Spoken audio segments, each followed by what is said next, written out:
New York, Paris, London, and Muskoka? My name is Katie, this is Trope Talk, and this month we are celebrating the romance authors who hail from the Great White North.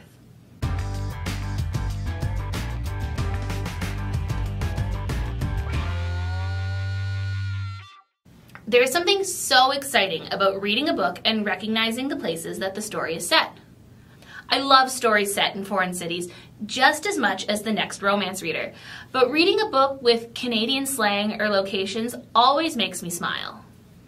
As Canadians, we also love telling people when someone or something is Canadian. Did you know that actor is Canadian? Oh, this musician is Canadian. Why not add some authors to that list of did you knows? I'm sure we have all experienced the impact of CanCon. CanCon, or Canadian Content, refers to the CRTC requirements that radio and television broadcasters, including cable and satellite specialty channels, must produce or broadcast a certain percentage of content that was at least partially written, produced, presented, or otherwise contributed to by persons from Canada. This regulation was created in the 1970s and has influenced many forms of media in Canada. CanCon also refers to that content itself, and more generally to cultural, creative content that is Canadian in nature.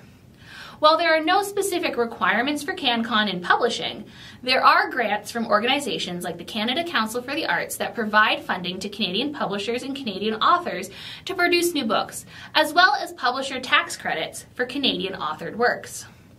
CanCon also does not take into account new media, such as web shows or podcasts. But I know what you're thinking. Katie, what does any of this have to do with romance novels? I get you, don't worry. When I say the words Canadian literature, what comes to mind? Margaret Atwood, Mordecai Richler, Lawrence Hill, or Alice Munro? All amazing authors, but do not write the fun, happy, trope-filled romance books that we're here to talk about. There are tons of romance novels that are unapologetically Canadian, though. Jenny Holiday's Bridesmaids Behaving Badly series takes place in and around Toronto, and her Matchmaker Bay series even gives the University of Windsor a shout-out. The Royals Next Door imagines a fictional prince and his celebrity bride move to a small island off of British Columbia. Helena Hunting's hockey books may take place in Chicago or Seattle, but it is easy to see all the Canadianisms her Canadian characters use.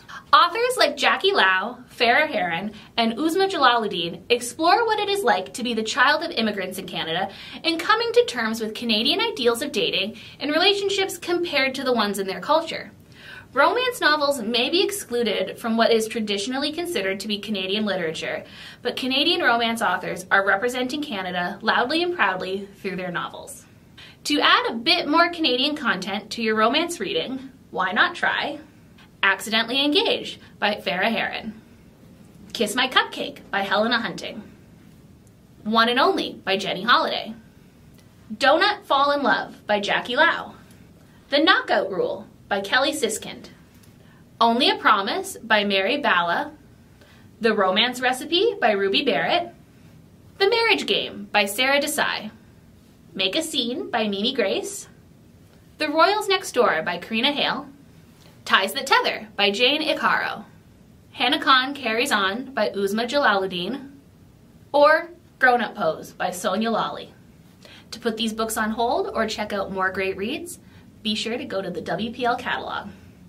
Thanks for watching Trope Talk, and we'll be back next month for more Trope Talking fun. Bye now!